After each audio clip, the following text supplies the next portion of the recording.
प्रभु की महिमा हो, परमेश्वर की स्तुति और परमेश्वर की प्रशंसा हो इस सुंदर और पवित्र समय के लिए जिसमें परमेश्वर ने फिर एक बार मुझे और आपको जोड़ा ताकि हमारे मुख से उसकी स्तुति हो सके, उसका धन्यवाद, उसका गुणानुवाद हो सके।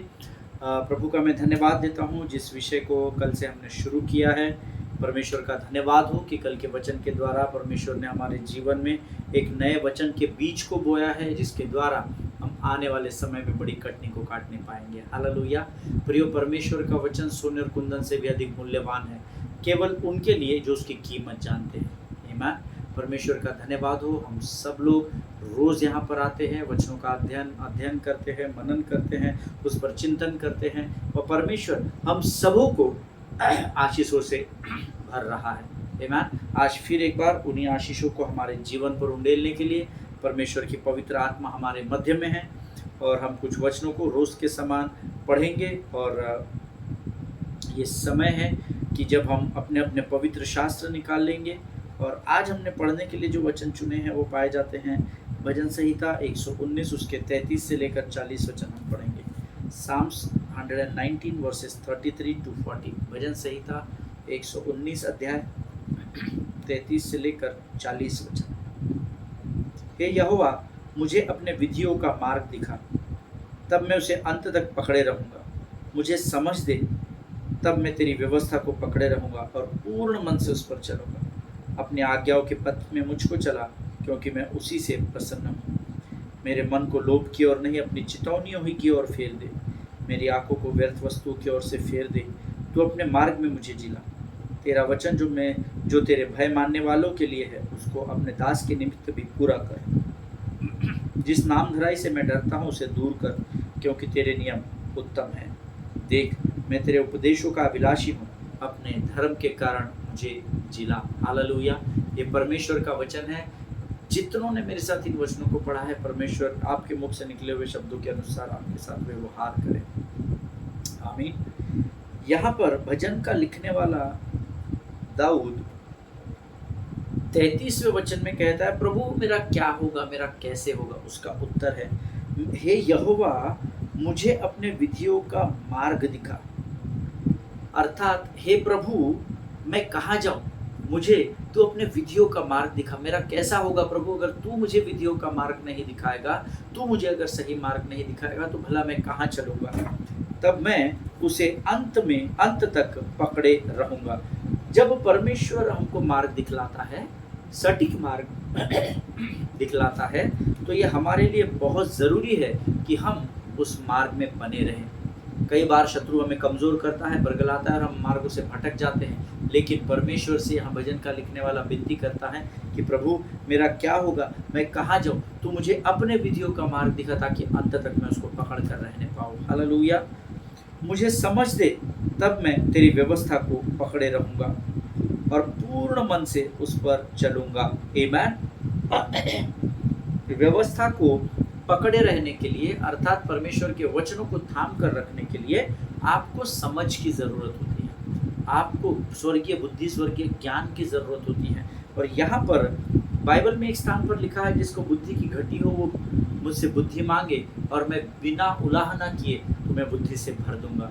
यहाँ पर भजन का लिखने वाला दाऊद कहता है, मुझे समझ दे परमेश्वर पिता, मैं अपने जीवन में अच्छे और बुरे के ज्ञान को समझ सकूँ, ऐसी सामर्थ्य, मैं अपने जीवन में उचित निर्णयों को ले सकूँ, ऐसी सामर्थ्य मुझे समझ दे, तब मैं तेरी व्यवस्था को पकड़े रहूँगा और पूर्ण मन से उस पर चलूँगा। आमीन। देखिए, जब आप परमेश्वर से समझ, बुद्धि, ज्ञान मांगते हैं ना, परमेश्वर आपको उससे भरता है, लेकिन उससे इम्पोर्टेंट होता है कि आपको उस वचन के साथ पूर्ण मन से चलना पड़ता है। हम जब तक हमारा फ़ायदा होता है हम चलते हैं, जैसे ही हमें कुछ लाभ उससे नहीं दिखाई देता, हम चलना बंद करके वापस अपनी चाल को संसार की ओर मोड़ देते हैं। हालेलुया। जिनके सुनने के कान हो वो सुन ले कि प्रभु क्या कहना चाहता है। अपनी आज्ञाओं के पथ में मुझको चला, क्योंकि मैं उसी से प्रसन्न हूँ। आमीन। हमारे जीवन में प्रसन्नता के बहुत कारण होते हैं, प्लेजर के बहुत कारण होते हैं। किसी को नशे से प्लेजर मिलता है, किसी को किसी के विरोध में बोलने से प्लेजर मिलता है, किसी को किसी की बुराई देखकर प्रसन्नता होती है। लेकिन वचन कहता है, जब परमेश्वर की आज्ञाओं के पथ में परमेश्वर आपको चलाता है तो आपको उससे प्रसन्न होने की ज़रूरत है। हालेलुया। दाऊद कहता है जब मैं तू मुझे तेरे पथ पर चलाता है प्रभु, तो मुझे बड़ी प्रसन्नता होती है। हालेलुया। मेरे मन को लोभ की और नहीं, अपनी चितौनियों ही की और फेर दे। कई बार अपने आज्ञाओं को, मेरे मन को लोभ की और नहीं। परमेश्वर का वचन कहता है, दाऊद कहता है प्रभु मेरे मन को, हृदय को नहीं, यहाँ पर लोभ उत्पन्न होता है। आमीन। प्रियो, परमेश्वर महान है। वो हमें इस वचन के द्वारा बताता है कि आप ये प्रार्थना, आपकी हमारी प्रार्थना मोटर बंगला गाड़ी नौकरी छोकरी बस हम संसार की आशाओं में लगे हैं, पर ये वो बातें हैं जो हमको परमेश्वर से प्रार्थना में मांगनी चाहिए। स्वर्गीय वस्तुओं पर ध्यान लगाओ, ऐसा वचन में लिखा है। आपको समझ को मांगना है, परमेश्वर से कहना है प्रभु मेरा मन संसार की लोभ की ओर नहीं, अपनी चितौनियों की ही और तू मुझे फेर दे। हालेलुया। आमीन। आगे वचन कहता है मेरी आंखों को व्यर्थ वस्तुओं की ओर से फेर दे, तू अपने मार्ग में मुझे जिला। अर्थात अपने आंखों के लिए रोज प्रार्थना करनी, प्रभु मेरी आंखों को व्यर्थ वस्तुओं की ओर ध्यान न लगाने दे। मेरी आंखों, अर्थात सटीक भाषा में मेरी आंखों पर तू अपने नियंत्रण को ले। हालेलुया।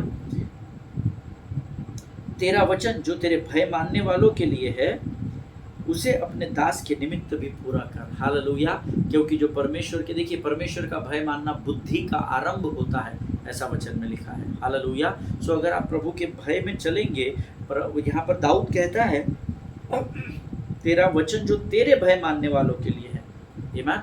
अर्थात जो तेरे भय में चलते हैं, जिस भय में रहने के लिए तूने हमें सिखाया, जब हम उस वचन का पालन करते हैं तो तू जैसी आशीष अपने सेवकों को देता है, तेरा भय मानने वालों को देता है, वही आशीष तू मुझे भी दे, ताकि मैं भी तेरे भय में अपने जीवन में आशीषों में बढ़ता चलूं। आमीन। आगे वचन कहता है जिस नामधराई से मैं डरता हूँ उसे दूर कर, क्योंकि तेरे नियम उत्तम है।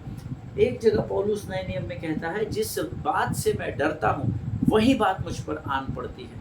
यहाँ पर वचन कहता है जिस नामधराई से मैं डरता हूँ प्रभु, जो मुझ पर आने की कोशिश करते हैं उसे तुम मुझसे दूर कर। क्या आप कभी इन बातों को प्रार्थना में मांगते हैं क्या? सोचिएगा हम प्रार्थना में विनतियों में क्या मांगते हैं, लेकिन परमेश्वर चाहता है हम दाऊद की ना इस प्रार्थना को करें। इसीलिए मैंने शुरुआत में कहा, जितनों ने मेरे साथ इन वचनों को पढ़ा, परमेश्वर आपके शब्दों के अनुसार आपसे व्यवहार करे। आमीन। जिस नामधराई से मैं डरता हूँ उसे दूर कर, क्योंकि तेरे नियम उत्तम हैं। देख मैं तेरे उपदेशों का अभिलाषी हूँ, अपने धर्म के कारण मुझे जिला। देखिए जो परमेश्वर के उपदेशों के लिए भूखा और प्यासा होता है, परमेश्वर उसे तृप्त करता है। ऐसा मैंने नहीं कहा, ऐसा वचन में लिखा हुआ है। हालेलुया। और वचन झूठ नहीं है, हम सब जानते हैं, क्योंकि परमेश्वर पवित्र परमेश्वर है, वो कभी झूठ नहीं बोलता है। तू पवित्र पवित्र है, तू सच्चा है प्रभु, तू झूठा नहीं है, क्योंकि तू पवित्र परमेश्वर है। आमीन। परमेश्वर इन वचनों के द्वारा आपको बड़ी बरकत और बड़ी आशीष दे। ये समय है जब हम अपनी आंखों को बंद करेंगे और हम सब मिलकर एक मन एक चित्त होकर प्रार्थना करेंगे। Let us pray. खुदावंद प्रभु यीशु नासरी के नाम से इस सुंदर और पवित्र समय के लिए हम तुझे धन्यवाद देते हैं पिता। प्रभु धन्यवाद देते हैं क्योंकि हम विश्वास करते इस समय तेरी आंखें हमारी ओर लगी हुई राजा। प्रभु जी हम धन्यवाद देते हैं उन तमाम लोगों के लिए जिन्होंने आज हमारे लिए प्रार्थनाएं की है प्रभु जी, जिन्होंने हमारे नाम को पुकार कर हमारे जीवन की स्वस्थता के लिए प्रार्थनाएं की है। उनमें से हर एक को प्रभु नाम बनाम आशीष दे, उनके हर एक स्वर्गीय ज़रूरतों को तू पूर्ण कर परमेश्वर पिता। प्रभु पृथ्वी की आत्मिक और भौतिक और सारी प्रकार की आशीषों से तूने भर दे परमेश्वर पिता। प्रभु जी हम प्रार्थना करते हैं परमेश्वर पिता। प्रभु जी धन्यवाद देते हैं परमेश्वर पिता, धन्यवाद देते हैं प्रभु जी, क्योंकि तेरी आंखें हमारी ओर लगी हुई है। शत्रु की हर एक युक्ति और योजना जो वो हमारे विरोध में करता है, उसका खंडन यीशु नासरी के नाम से करते हैं परमेश्वर पिता। प्रभु जी हम धन्यवाद देते हैं जीवन की तमाम आशीषों के लिए राजा। शत्रु की हर एक युक्ति योजनाओं को यीशु के नाम से हम अपने पाँव के नीचे लाकर कुचलते हैं राजा। अपने आप को यीशु मसीह के लहू में सुरक्षित करते हैं और इस विनती को धन्यवाद के साथ हमारे उद्धार करता जीवित परमेश्वर यीशु नासरी के मीठे और पवित्र नाम में मांगते हैं। सुनिए और बड़ी दया से ग्रहण करें। आमीन। हालेलुया। परमेश्वर आप सबों को बड़ी बरकत और बड़ी आशीष दे। हमने कल से एक नए अध्ययन को शुरू किया था और मेरा विश्वास है हमने कल जो वचन पढ़े थे वो वचन आज आप लोग ज़रूर पढ़ कर आए हो। मैंने कल आपको होमवर्क दिया था उत्पत्ति की किताब उसका 50 अध्याय उसके 14 से लेकर 21 वचन। आमीन। और मेरा पूरा विश्वास है आप लोग ये वचन आज पढ़ कर आए हैं ताकि आपको समझने में आसानी जा सके। हालेलुया। कल हम यहाँ पर यूसुफ और उसके भाइयों के बारे में देख रहे थे कि कैसे अपने पिता को मिट्टी देकर जब यूसुफ मिस्र लौट आया उसके भाई आपस में सलाह मशवरा करने लगे और पिता के नाम से यूसुफ को इमोशनल ब्लैकमेल करने लगे। ऐसे बहुत सारे लोग आज आपके पास आएंगे जो आपको इमोशनली ब्लैकमेल करेंगे, but you have to stand firm in faith. Hallelujah. आपको विश्वास में स्थिर खड़े रहने की ज़रूरत है। और कल मैंने आपको समाप्त करते समय बताया था कि उनकी जो मैनिपुलेशन की बातें हैं, जो वो अपने पिता के नाम से झूठ बातें कर रहे हैं, उनको जब उन्होंने अपने भाई से उसके भाइयों ने उनको उस बातों को बताया यूसुफ को, तो वचन कहता है उनकी ये बातें सुनकर यूसुफ रो पड़ा। आमीन। और कल मैंने आपको समाप्त करते समय बताया था यहाँ यूसुफ इसलिए नहीं रोया क्योंकि उसके पिता की मृत्यु हो गई थी, क्योंकि जब वो रो रहा था तब तक लगभग 3 महीने उसके पिता की मृत्यु को हो चुके थे। आमीन। अब आप कहेंगे क्या बात कर रहे पास्टर साहब, हम तो वचन पढ़कर आए हैं। वो अपने बड़ी पलटन के साथ अपने भाइयों के साथ अपने डिसेंडेंट्स के साथ गया, याकूब को मिट्टी दी और वापस मिस्र लौट कर। अब ये और उसके बाद इमीडिएटली उसके भाइयों ने इसको बोला, तो ये इसके रोने का 3 महीने से क्या लेना देना, 3 महीने भला कैसे हो सकते हैं। That is what to read the Bible carefully is very important. आमीन। आपका शायद ये प्रश्न होगा कि कैसे ये संभव है। मैं इसका मैथमेटिक कैलकुलेशन खोजने लगा। आमीन। मैंने बहुत सारे लोगों के अध्ययन सुने, कुछ लिटरेचर्स को पढ़ा, पवित्र शास्त्र पढ़ा, सबसे बढ़कर प्रभु के साथ समय बिताया और प्रभु ने कुछ बातें मुझे बताई। मैथमेटिक कैलकुलेशन ऑफ 3 मंथ्स, जो लोग नोट्स लिखते हैं वो लिख लें। फर्स्ट 40 डेज ऑफ एम्बेलेमिंग, जिसको हम कहते हैं शव पर लेप लगाने के, वो जो 40 दिन होते हैं मृत्यु के बाद, हम सब पुराने नियम को जानते हैं, लैव व्यवस्था में, निर्गमन में, इन सारी बातों को लिखा हुआ है, आप पढ़ सकते हैं।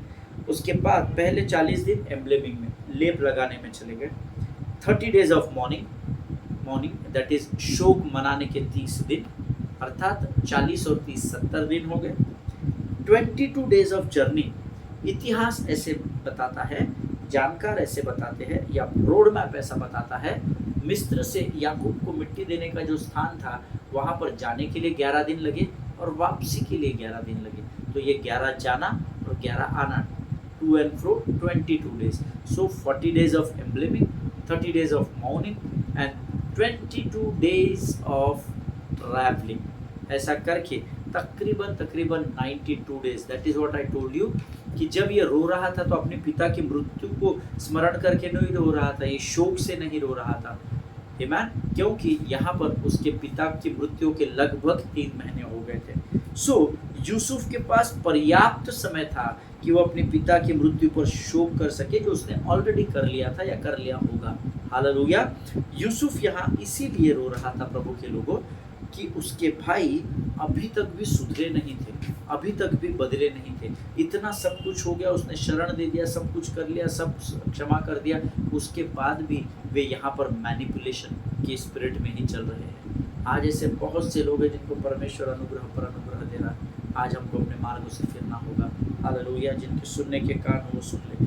यूसुफ इसलिए रो रहा था क्योंकि उसके भाई अभी तक भी उनमें कोई बदलाव नहीं आया था। इतना अनुग्रह उन पर परमेश्वर ने किया था, फिर भी वो जो के तो ही थे, वो बदले नहीं थे।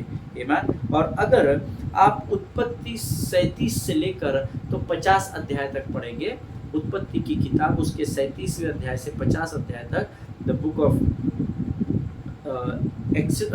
ऑफ उत्पत्ति की किताब 37 से 50, the book of genesis chapter 37 versus 50, अगर बारीकाई से पढ़ेंगे, ध्यान से पढ़ेंगे, तो ये 5वां समय था, 5वीं दफ़ा, 5वीं बार यूसुफ रो रहा था। 37 अध्याय से लेकर 50 अध्याय के बीच 5वीं बार उसके ये रोने का समय था। इसके पहले भी वो 4 बार अलग अलग स्थानों पर रो चुका था। आमीन। आगे हम पढ़ेंगे, 18 वचन कहता है, His brothers then came and threw themselves down before him. We are your slaves, they said. Amen. और उसके भाई आप भी जाकर उसके सामने गिर पड़े और कहा, देख हम तेरे दास हैं। आमीन। आगे 19 वचन कहता है, but Jesus said to them, don't be afraid, am I in the place of God. 20 वचन आगे कहता है, you intended to harm me, but God intended it for good to accomplish what is now being done, the saving of many lives. Verse 21, so then do not be afraid, I am not going to kill you. Amen. That means in another words, इस 21वें वचन में वो अपनी भाषा में मैं अगर आपको बताऊं तो मानो यूसुफ उनसे कह रहा है कि तुमको डरने की ज़रूरत नहीं है, मैं तुम्हें मारूंगा नहीं, but I could but I will not. Hallelujah. मैं मार सकता हूँ, मेरे पास वो अधिकार है, पर मैं तुमको मारूंगा नहीं। Not because of your fabricated speech from the father, वो जो मेरे पिता के नाम से तुमने जो मैनिपुलेट करके मुझे सब इमोशनल ब्लैकमेल किया, उसके वजह से मैं तुमको मार सकता हूँ, पर मैं तुमको मारूंगा नहीं, लेकिन इसीलिए क्योंकि मैं परमेश्वर के उद्देश्य को तुम्हारे इन सारे बुरे बातों के द्वारा अपने जीवन में अच्छाई में बदलते हुए देख रहा हूँ। हालेलुया। शत्रु आपके विरोध में कितनी भी बुराई कर ले, अगर परमेश्वर के साथ आप बने रहेंगे तो सारी अच्छी और बुरी बातें मिलकर भलाई को उत्पन्न करेगी। हालेलुया। उसके लिए मुझे और आपको परमेश्वर से प्रेम करने की ज़रूरत है, क्योंकि प्रभु का वचन कहता है कि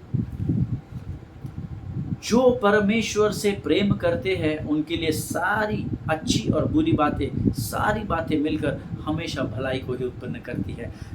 यहाँ पर यूसुफ अपने भाइयों से कह रहा है, मैं तुमको मार सकता हूँ, मेरे पास अधिकार है, तुमने मेरे साथ झूठ बोला है, बहुत तकलीफ दी है, पर मैं तुम्हें मारूंगा नहीं, इसलिए नहीं क्योंकि तुमने मुझे एक बहुत अच्छा स्पीच दिया, बहुत अच्छा नरेशन किया, आपने मुझे बहुत संभाल कर बातों को बताया कि पिता ने ऐसा करने के लिए कहा है, जबकि यूसुफ जानता था ये झूठ बोल रहे हैं। लेकिन यूसुफ उनको इसलिए कहता है कि मैं तुम्हें मारूंगा नहीं, क्योंकि चाहे तुमने कितनी भी बुराई मेरे लिए कर ली हो, पर परमेश्वर के उद्देश्य को इस समय मैं अपने जीवन में उन तुम्हारी की गई बातों के द्वारा देख रहा हूँ। क्यों?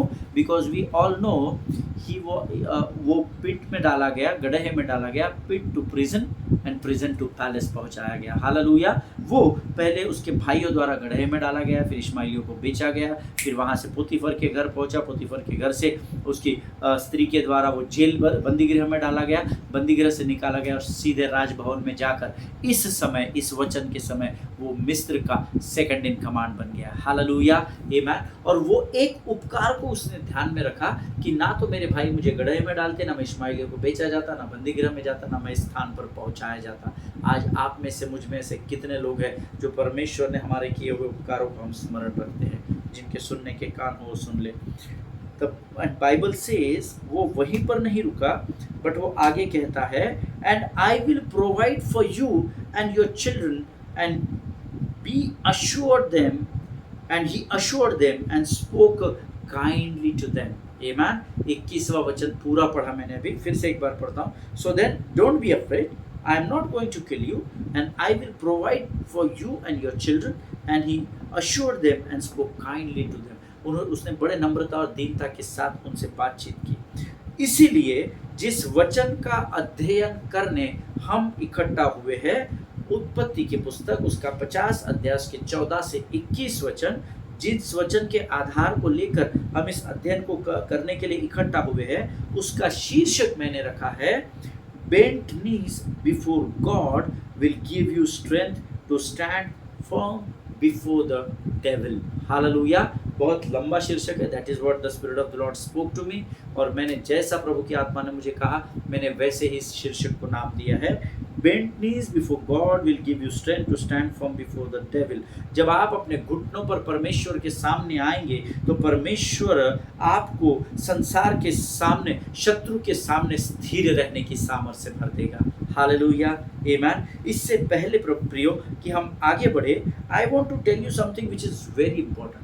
मैं आपको एक बात बताना चाहता हूँ जो बहुत ही इम्पोर्टेंट है।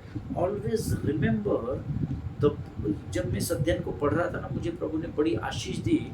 Always remember the position you are in influences the decision you make. Hallelujah. The position you are in influences the decision you make. Amen. इसका अर्थ क्या है? आपकी आपका पद, आपका स्थान इस बात को दिशा देता है कि आपके जीवन में आपको क्या निर्णय लेने हैं। देखिए, कई बार हमें कुछ और करने की इच्छा होती है पर हम कर नहीं पाते हैं। फॉर एग्जाम्पल, अभी आपको महाराष्ट्र या भारत देश में कुछ बातों को बदलना है, पर क्योंकि आप उस पद पे नहीं हो तो आप कुछ कर नहीं सकते प्रार्थना करने के अलावा। Amen. That is what I am saying, the position you are in influences the decision you make. Amen. जब आप एक विशेष पद पर पहुंच जाते हैं तो आपका उस पद पर बैठकर निर्णय लेना आपके प्रभाव को दर्शाता है। यहाँ पर एक बहुत ऊंचे स्थान पर यूसुफ बैठा हुआ है और उसका एक निर्णय कि वो अपने भाइयों को, उसके परिवारों को मारेगा नहीं बल्कि उनको संभालेगा और उनके साथ नम्रता और दीनता का व्यवहार रखेगा, ये उस प्रधानमंत्री के यूसुफ के प्रभाव को उसके जीवन में दिखाता है। For example, why I said this, because पवित्र शास्त्र में हम जानते हैं परमेश्वर ने कहा उजियाला हो, लेट देयर बी लाइट। आमेन। उजियाला हो और उजियाला हो गया, ऐसा वचन में लिखा है। आप जानते हैं ये संभव किस लिए हुआ?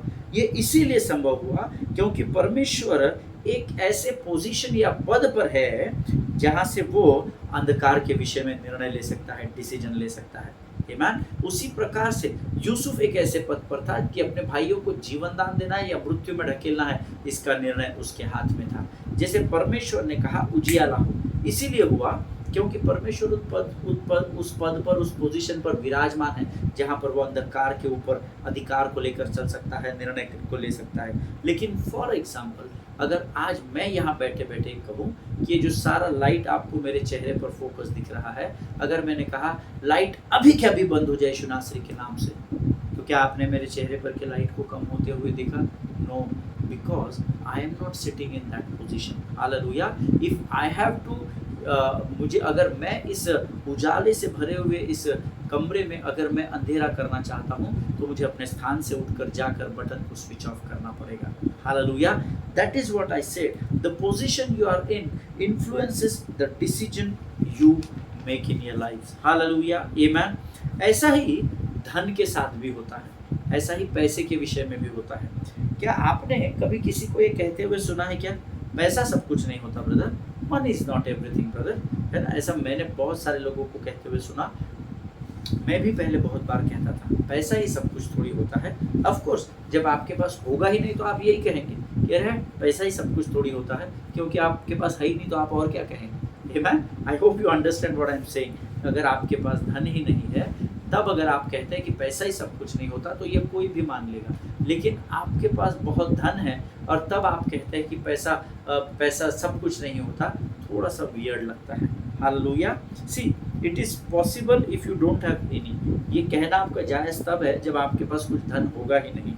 आप में ऐसे कितने लोग हैं जिनके जीवन में एक समय ऐसा कभी ना कभी आया हो, हर एक के जीवन में नहीं आता है, परमेश्वर का धन्यवाद हो उसके अनुग्रह के लिए, लेकिन ऐसे कई लोग हैं जिनके जीवन में एक ऐसा दिन आया होगा जब आपके पास एक पेनी भी नहीं होगा, आपके पास कुछ भी पैसा नहीं होगा, और तब आप ये नहीं कहेंगे कि पैसा ही सब कुछ नहीं होता है।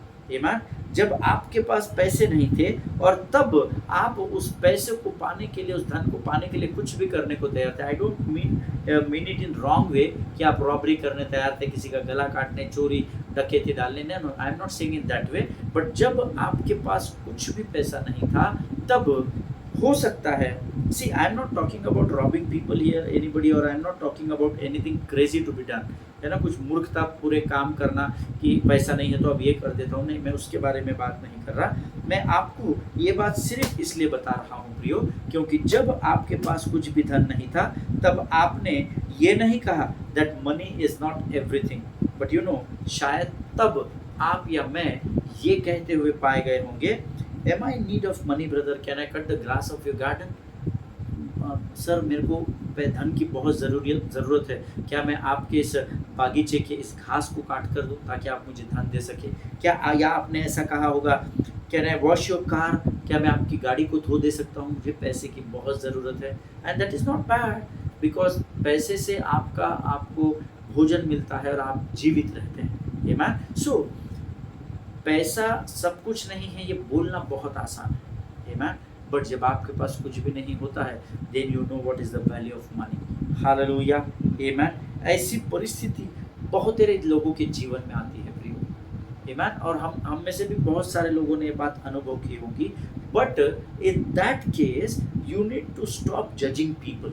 यू नो, आपको ऐसी परिस्थिति में लोगों के जीवन को न्याय करना, उनके उनके जीवन का डिसीजन, निर्णय आप लेना, ये उचित नहीं है। वाई?